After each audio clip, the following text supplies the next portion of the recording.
नमस्कार, जय Hind, Vande Mataram. Today breaking news में आप सभी का स्वागत है। चलिए जानते हैं सुबह से लेकर शाम तक की तमाम बड़ी खबरों को। अगली बड़ी खबर की बात करें तो भारत में कोरोना के 24 घंटे में 80,834 नए मामले। पिछले 71 दिनों में सबसे कम नए केस, 3303 लोग की हुई मौत।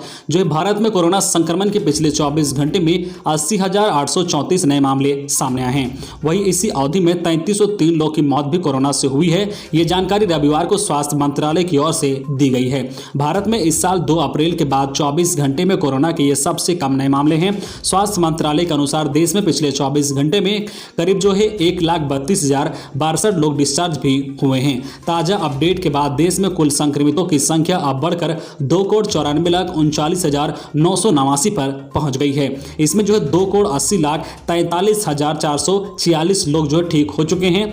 वही जो है देश में कुल मृतकों की संख्या अब बढ़कर 3,70,384 पर पहुंच गई है। एक्टिव केसों की संख्या अब देश में घटकर 10,26,159 रह गई है, जबकि 25,31,95,048 लोगों को वैक्सीन लगाई गई है। अगली बड़ी खबर की बात करें तो गोवा में 21 जून तक बढ़ाया गया कोरोना कर्फ्यू। अभी जारी रहेगी पाबंदियां। देश में कोरोना वायरस के कहर में उतार चढ़ाव जारी है। यही वजह है कि कुछ जगहों पर पाबंदियां बरकरार है तो कुछ जगहों पर ढील दी जा रही है। इसी बीच गोवा ने लॉकडाउन को बढ़ाने का फैसला किया है।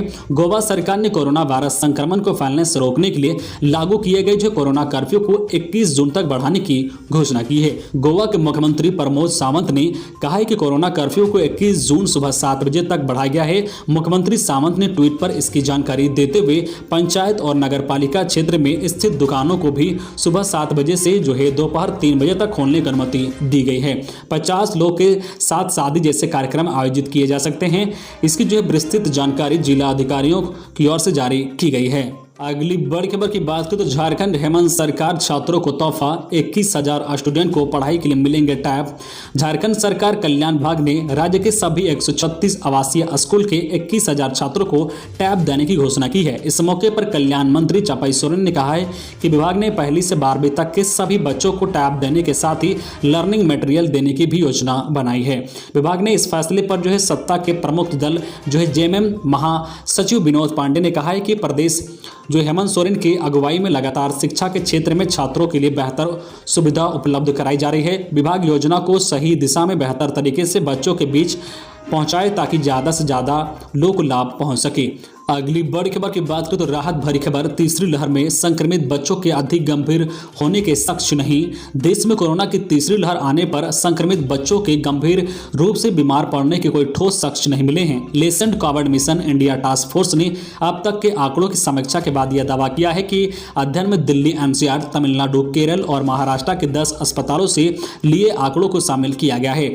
तीसरी लहर में बच्चों पर असर को लेकर एम्स के 3 बाल चिकित्सकों की सलाह से रिपोर्ट तैयार की गई है। इसमें बताया गया है कि अधिकतर बच्चों में संक्रमण के लक्षण नहीं दिखते हैं। जिनमें लक्षण मिलते भी हैं तो वह जो है हल्के या मध्यम होते हैं, जिनका घर पर ही जो है चिकित्सक सलाह पे इलाज हो जाता है। अब तक जो है 2 लहरों में महज 2600 बच्चों को ही अस्पताल ले जाना पड़ा है। जिन बच्चों में मधुमेह, कैंसर, खून की कमी और कुपोषण जैसी पूर्व बीमारी थी, उनकी हालत ही अधिक बिगड़ी और सामान्य रूप से स्वास्थ्य बच्चों में कोरोना से जान गंवाने का खतरा ना के बराबर है। अगली बड़ी खबर की बात करें तो अच्छी खबर, ब्लैक फंगस और कोविड से जुड़ी दवाइयां सस्ती।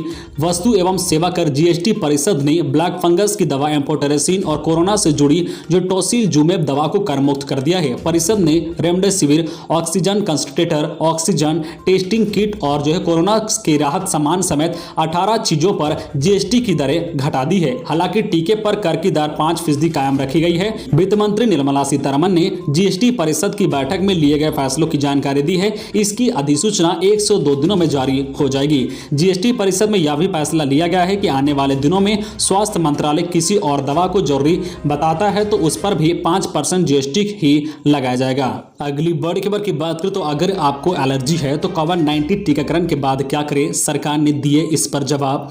इस साल जनवरी महीने में जब भारत बायोटेक की कोवैक्सीन को क्लिनिकल ट्रायल मोड के तहत प्रतिबंधित आपातकालीन उपयोग के लिए अनुमति दी गई थी, तब लाभार्थियों को एक फॉर्म भरते हुए बताना था कि क्या उन्हें उन्हें किसी प्रकार की एलर्जी है, क्योंकि उस समय कंपनी ने सुझाव दिया था कि अगर किसी को एलर्जी है तो वैक्सीन ना ले। हालांकि भारत बायोटेक की तरफ से अधिक डेटा देने के बाद वैक्सीन को क्लिनिकल ट्रायल मोड से हटा दिया गया था। तो क्या एलर्जी वाले लोग अब वैक्सीन ले सकते हैं? वैक्सीन का नाम बताए बिना नीति आयोग के सदस्य डॉक्टर बीके पॉल ने कहा है कि अगर किसी को एलर्जी की गंभीर समस्या है तो वैक्सीन लगवाने से पहले डॉक्टर की सलाह लेना बेहतर है। लेकिन अगर ये त्वचा की एक आम एलर्जी की समस्या है तो कोई भी कोविड-19 वैक्सीन लेने में संकोच नहीं करना चाहिए। एम्स के निर्देशक डॉक्टर रणदीप गुलेरिया ने कहा है कि अगर कोई एलर्जी की दवा ले रहा है तो उसे टीकाकरण के बाद भी दवा जारी रखनी चाहिए। डॉक्टर गुलेरिया ने कहा है कि अगर टीकाकरण के बाद कोई एलर्जी होती है तो एक बार टीकाकरण केंद्र में डॉक्टर को रिपोर्ट कर सकते हैं।